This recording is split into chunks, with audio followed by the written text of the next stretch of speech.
Hello aspirants, welcome to UPSC Unstoppables. Coins in ancient India की हम history cover कर रहे थे, हम उसकी कहानी डिस्कस कर रहे थे और हमारे लास्ट सेशन में यानी कि पार्ट 1 में हमने यहाँ पे कुछ अर्ली फेज के कॉइन्स देखे, जैसे पंचमार्क कॉइन्स, इंडो ग्रीक्स के कॉइन्स और कुशान्स के भी कॉइन्स। उन कॉइन्स से ही हमने ये जानने की कोशिश की कि कैसे जिस डायनेस्टी से वो कॉइन्स बिलोंग करते हैं वो उसके बारे में कुछ जानकारी भी देते हैं।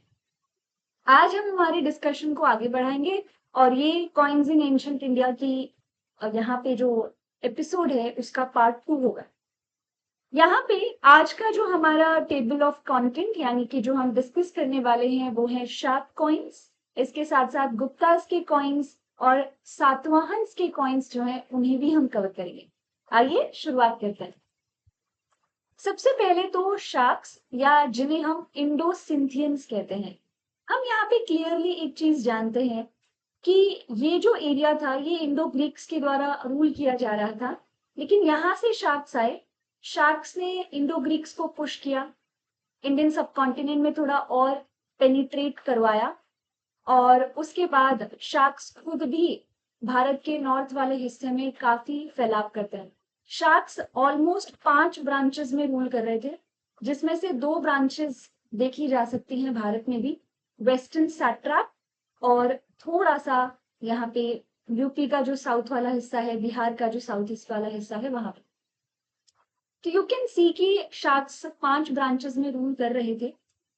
अगर मैं इनके कॉइन्स को यहाँ पे थोड़ा कैटेगराइज करूं तो मैं आपको 2 एरियाज के 2 रीजन्स के कॉइन्स यहाँ पर दिखाने वाली हूँ। एक जो नॉर्थ वेस्ट वाला हिस्सा था जहाँ पे शार्क्स का काफी अच्छा फैलाव था, ऑलमोस्ट 3 ब्रांचेस थी वहां पे शार्क्स की, और दूसरा वेस्टर्न सैट्रैप।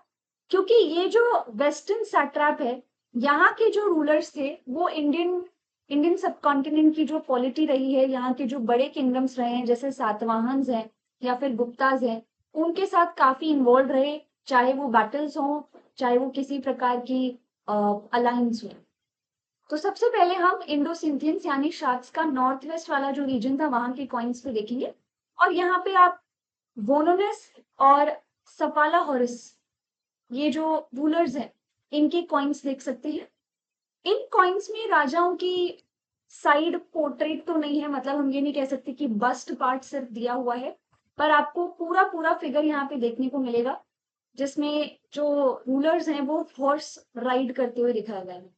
वही रिवर्स पार्ट जो है उसके ऊपर आपको कुछ ग्रीक गॉड्स जो हैं वो भी देखने को मिलेंगे, जैसे यहाँ पर आप ज्यूस को देख सकते हैं। इसी तरह से इस पर्टिकुलर कॉइन में हेराक्लिस को पत्थर के ऊपर बैठे हुए दिखाया गया है।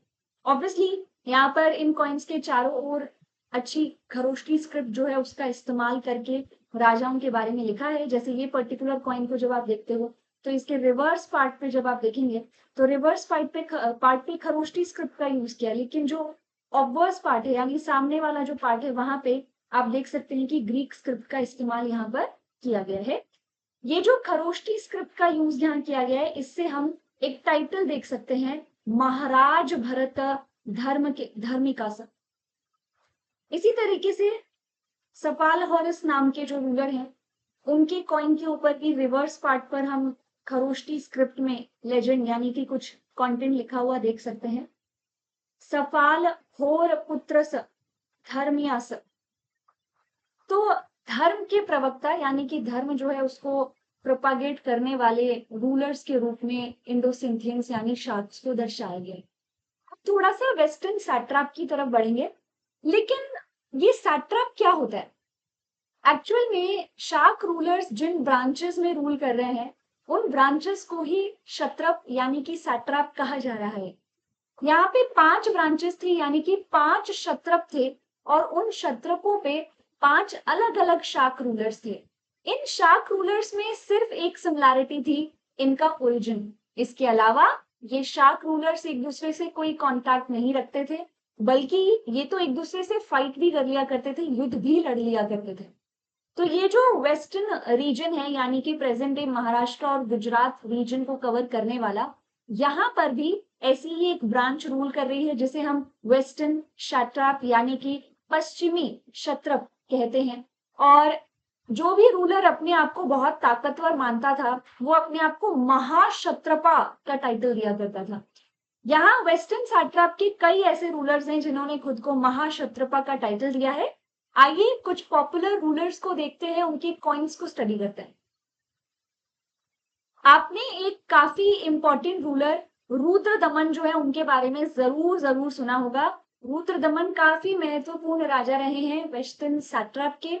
इनसे जुड़ा हुआ एक गिरनार इंस्क्रिप्शन भी है और उस गिरनार इंस्क्रिप्शन में रुद्रदमन के बारे में काफी जानकारी हमें मिलती है। पर इसी के साथ साथ रुद्रदमन एक ऐसे महाक्षत्रप थे, मतलब खुद को वो महाक्षत्रपा कहते थे, एक ऐसे शाक रूलर थे जिन्होंने सुदर्शन लेक को भी रिपेयर करवाया था।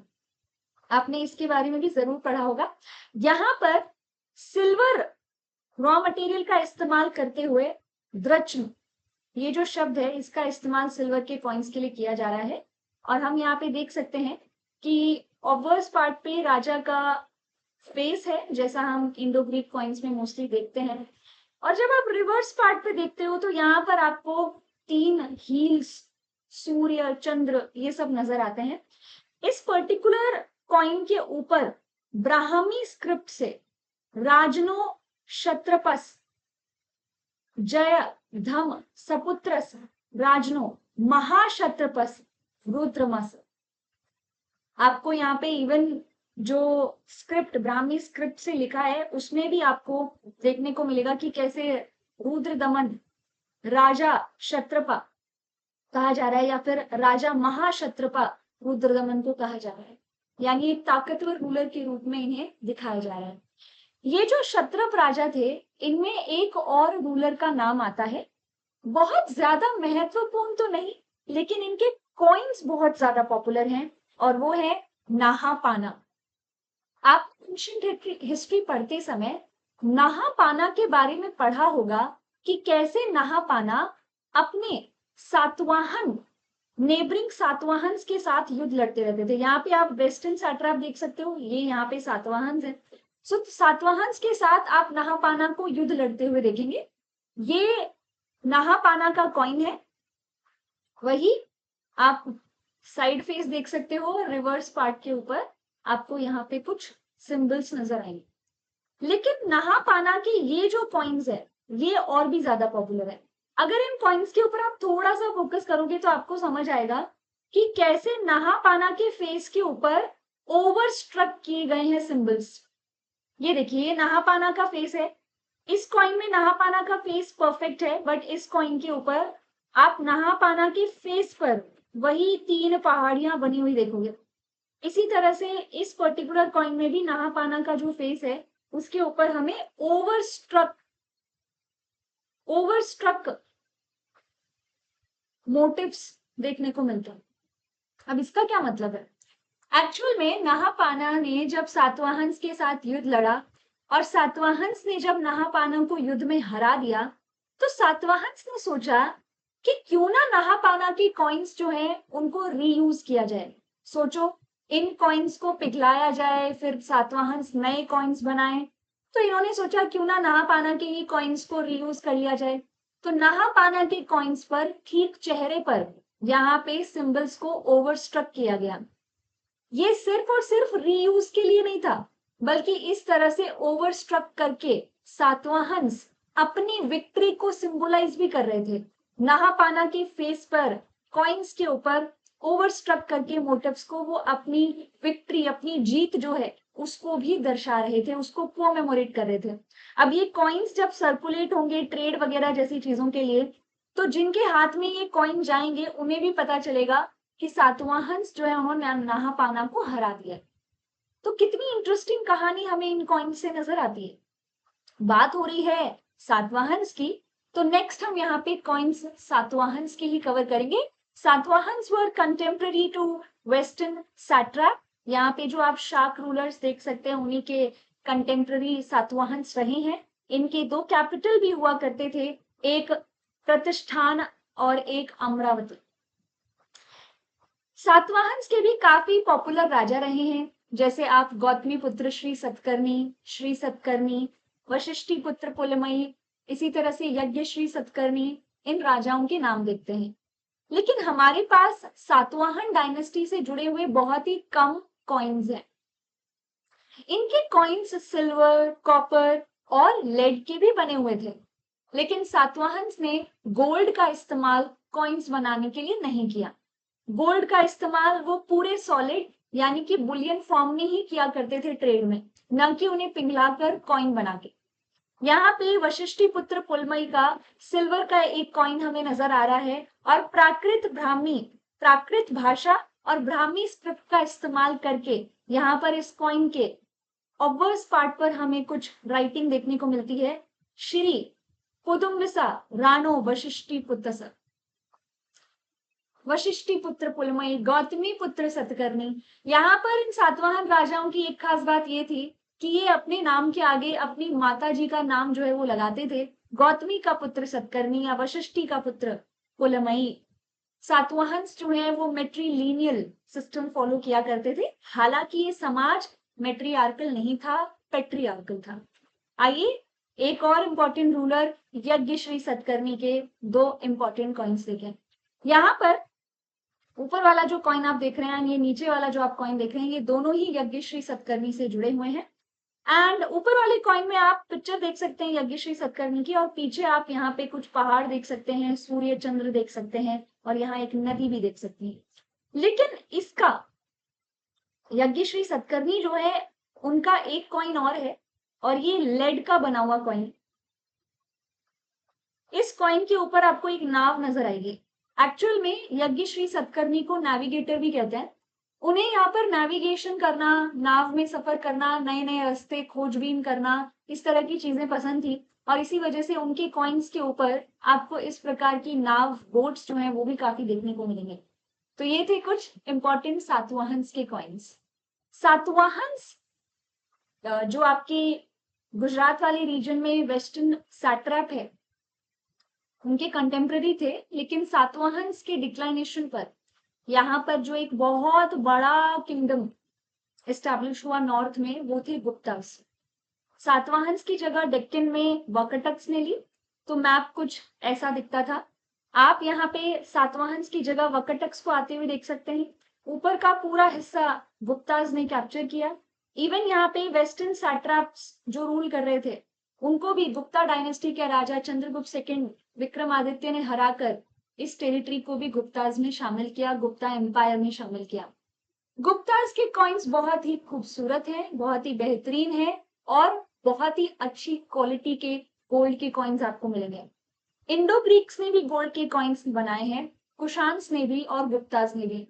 कुशान्स के गोल्ड कॉइन सबसे ज्यादा सर्कुलेशन में हुआ करते थे, लेकिन गुप्ताज के गोल्ड कॉइन्स अपनी प्योरिटी के लिए जाने जाते थे।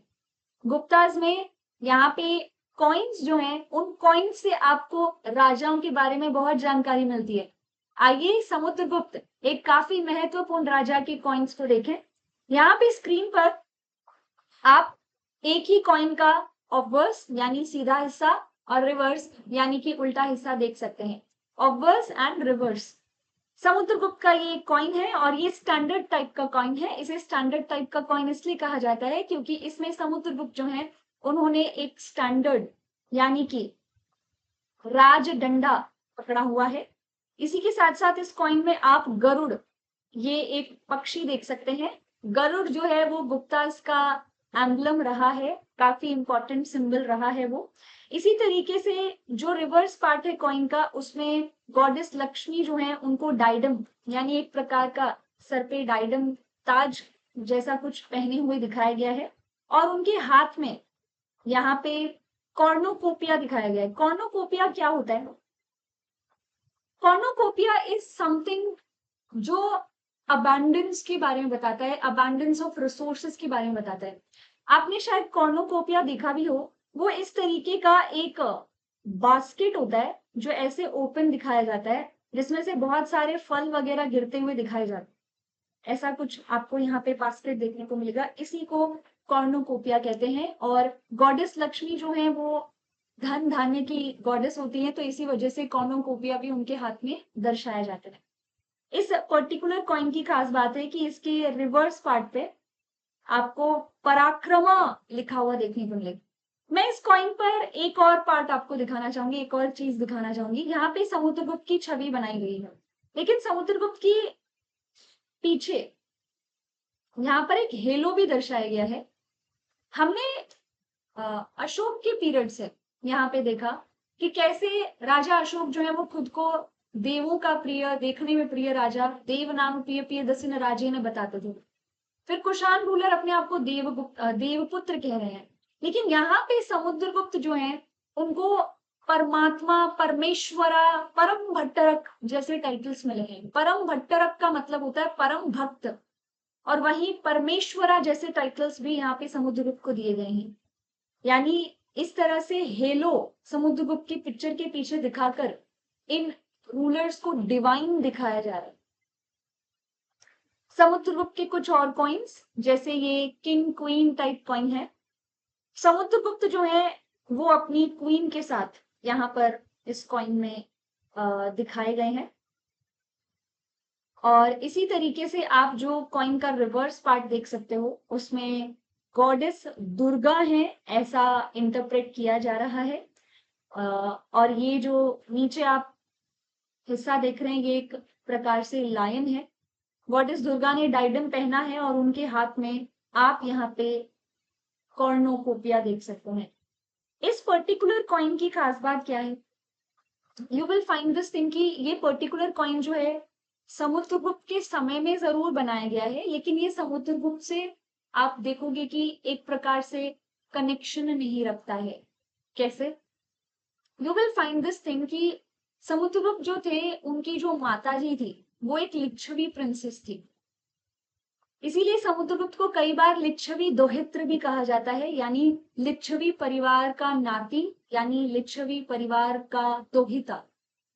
ठीक है, जैसे हम नाना नानी के दोहिता होते हैं ना, उस तरह से तो लिच्छवी दोहित्र भी कहा जाता है। तो ये पर्टिकुलर कॉइन जो है वो लिच्छवीज को डेडिकेटेड है, और इस कॉइन में उन्होंने अपने माता पिता यानी कि चंद्रगुप्त दी फर्स्ट को और लिच्छवी प्रिंसेस जो है उनको दिखाया है। इसके बाद नेक्स्ट जो कॉइन आप देख रहे हैं इसमें खुद समुद्रगुप्त ही दर्शाए गए हैं हेलो के साथ। यहाँ पर भी उनके माता पिता के पीछे भी हेलो दिखाया गया है। ये कॉइन आर्चर टाइप कॉइन कहलाता है क्योंकि इनके हाथ में एक धनुष दिखाया गया है, और इसी के साथ साथ आप गरुड़ भी देख सकते हैं। ऐसे ही रिवर्स पार्ट पर आपको गॉडेस लक्ष्मी देखने को मिलेगी कॉर्नोकोपिया और डाइडम के साथ। अप्रतिराथ इस तरह का लेजेंड्स जो है वो भी इनके ऊपर लिखे हुए हैं ब्राह्मी स्क्रिप्ट की सहायता से। बैटल एक्स टाइप कॉइन, ये कॉइन भी समुद्रगुप्त से जुड़ा हुआ कॉइन है। इसके ऑब्वर्स पार्ट पे आप फिर से समुद्रगुप्त को देख सकते हो और उनके हाथ में एक बैटल एक्स दिखाई गई, राइट। इसी तरीके से रिवर्स पार्ट पे हम गॉडेस लक्ष्मी को देख सकते हैं, लेकिन इस बार वो लोटस पर बैठी हुई दिखाई गई है। हमें लोटस के ऊपर एक सीट के ऊपर बैठी हुई दिखाई गई है कॉर्नोकोपिया डाइडम के साथ। त्रितंत्र परशु, इस प्रकार से टाइटल जो है वो हमें इस कॉइन के ऊपर लिखा हुआ देखने को मिलता है। ठीक है, जैसे आपने कभी परशुराम जो है उनको देखा हो, तो परशुराम के हाथ में वन ऑफ दी वेपन जो होता है वो इसी तरह का एक्स होता है, राइट। एक प्रकार का एक्स, परशुराम। तो यहाँ पर कृतंत परशु एक्स का इस्तेमाल करते हुए, कि वो इस हथियार का इस्तेमाल भी बहुत अच्छे से जानते हैं, ये दिखाया गया है। यानी मोस्टली समुद्रगुप्त के जो कॉइन्स हैं वो समुद्रगुप्त की स्किल्स को दर्शाते थे। समुद्रगुप्त अपने आप को रिस्टोरर ऑफ अश्वमेध यज्ञ भी कहते हैं। मतलब उनका कहना था कि यहाँ पे उनके समय में कोई ऐसा चक्रवर्ती राजा ही नहीं था जो अश्वमेध यज्ञ करने के लायक हो उनके अलावा। तो उन्होंने यहाँ पर एक कॉइन अश्वमेध यज्ञ को डेडिकेट करते हुए भी बनाए हैं, अश्वमेध यज्ञ टाइप का कॉइन। इसमें आप ऑब्वर्स पार्ट पे अश्व यानी घोड़ा देख सकते हो। इसी के साथ साथ रिवर्स जो है इस कॉइन का, उसमें आप क्वीन देख सकते हो, जिनके एक हाथ में एक प्रकार का टॉवल है और दूसरी हाथ में वो फ्लाइंग विस्क का इस्तेमाल करते हुए देखी जा सकती है। अब क्वीन का क्या इंपॉर्टेंस है? तो अश्वमेध यज्ञ जो है इसमें बेसिकली जो घोड़ा होता है वो आसपास के नेबरिंग किंगडम्स में भेजा जाता है। इस घोड़े के ऊपर राजा का ध्वज होता है। तो समुद्रगुप्त अगर ये मानते हैं कि वो चक्रवर्ती है, तो वो इस घोड़े को आसपास के किंगडम्स में भेजेंगे। ये घोड़ा आसपास के किंगडम से होते हुए गुजरेगा। अगर किसी दूसरे किंगडम के राजा ने इस घोड़े को नहीं रोका, इसका मतलब वो राजा समुद्रगुप्त को चक्रवर्ती और ताकतवर मानता है, अपने से भी ताकतवर मानता है। लेकिन अगर किसी रूलर ने उस घोड़े को रोक दिया, तो उस रूलर के साथ समुद्रगुप्त का युद्ध होगा। अगर ये घोड़ा सभी किंगडम से यूं ही घूमते हुए, गुजरते हुए वापस समुद्रगुप्त के पास आ जाता है बिना रुके, बिना रोके टोके, तो इस घोड़े का वध किया जाता है। इसीलिए इसको अश्वमेध यज्ञ कहते हैं। लेकिन क्योंकि एक जीव जो है उसकी हत्या की गई है, तो उसको कंपेंसेट करने के लिए इस रिचुअल में एक और चीज होती है, जिसमें राजा की जो क्वीन होती है उसे पूरी रात बितानी पड़ती है यहाँ पर, वो जो घोड़ा होता है उसके डेड बॉडी के साइड में बैठकर। तो ये अश्वमेध यज्ञ में फॉलो किया जाता है। एंड वही चीज आपको इस पॉइंट के ऊपर भी नजर आएगी। एंड ब्राह्मी में यहाँ पर आप देखेंगे अश्वमेध पराक्रम जैसा यहाँ पे टाइटल, ऐसा वर्ड जो है वो आपको समुद्रगुप्त को डेडिकेटेड नजर आएगा। इसी तरह से आप यहाँ पे समुद्रगुप्त को लिरिस्ट के रूप में देख सकते हैं। उन्हें आप यहाँ पे वीणा बजाते हुए देख सकते हैं। उन्हें कविराज भी कहा जाता है। तो हम देख सकते हैं कि उनके जो कॉइन्स थे वो बहुत हद तक समुद्रगुप्त के को ग्लोरीफाई करते हैं, समुद्रगुप्त की तारीफ में हमें नजर आते हैं। तो वीणा बजाते हुए यहाँ समुद्रगुप्त देखे जा सकते हैं। रिवर्स पार्ट पे गॉडेस लक्ष्मी को दिखाया गया है और समुद्रगुप्त ये ब्राह्मी स्क्रिप्ट में लेजेंड हमें नजर आता है। इसी तरह से टाइगर स्ले टाइप कॉइन, इसमें वो एक टाइगर को अपने धनुष से मारते हुए दिखाए गए हैं। इसके साथ साथ पीछे की तरफ जब आप देखोगे रिवर्स पार्ट पे, तब आपको गॉडेस गंगा नजर आएंगी, जो कि मकर पर खड़ी है। और इसके साथ साथ उनके हाथ में एक लोटस फूल भी हमें नजर आता। राजा समुद्रगुप्त, यहाँ पे एक ब्राह्मी लेजेंड आप देख सकते हो, राजा समुद्रगुप्त लिखा है ब्राह्मी स्क्रिप्ट में। तो ये समुद्रगुप्त के कॉइन्स थे। समुद्रगुप्त के बाद उनके बेटे चंद्रगुप्त सेकंड विक्रमादित्य आते हैं, जिन्होंने बहुत से एक तरह से काफी अच्छा एक्सपेंशन किया। इवन गुजरात वाले रीजन में वेस्टर्न सैट्रैप में जो शाक रूलर्स थे, उन्हें हराकर उस टेरिटरी को भी गुप्ता एम्पायर का पार्ट बनाया। तो यहाँ पर भी ये जो कॉइन्स हैं ये काफी सिमिलर कॉइन्स हैं। समुद्रगुप्त के कॉइन्स भी कुछ इसी प्रकार के थे। जैसे ये पर्टिकुलर कॉइन जो आप देख सकते हैं, ये बैटल, ये आपका वो यहाँ यानी कि धनुष जो है वो आप यहाँ पर उनके हाथ में देख सकते हैं। इस पर्टिकुलर कॉइन में वो अगेन एक शेर को मार गिरा रहे हैं। टाइगर स्ले टाइप कॉइन हम देख सकते हैं। रिवर्स पार्ट पे गॉडेस दुर्गा को देख सकते हैं। इस पर्टिकुलर कॉइन में वो यहाँ पर घोड़े पर सवार है। रिवर्स पार्ट पे गॉडेस लक्ष्मी हमें नजर आती है। यानी कि जो यहाँ पे गुप्ता रूलर्स रहे हैं, उन्होंने अपने कॉइन्स के रिवर्स पार्ट पे गॉडेस लक्ष्मी, गॉडेस दुर्गा और काफी बार खुद को भी दर्शाया है। तो ये काफी कॉमन चीज हमें इनके गोल्ड कॉइन्स में नजर आती है। ऐसे ही चंद्रगुप्त सेकंड के बाद एक और इम्पोर्टेंट रूलर थे कुमारगुप्त।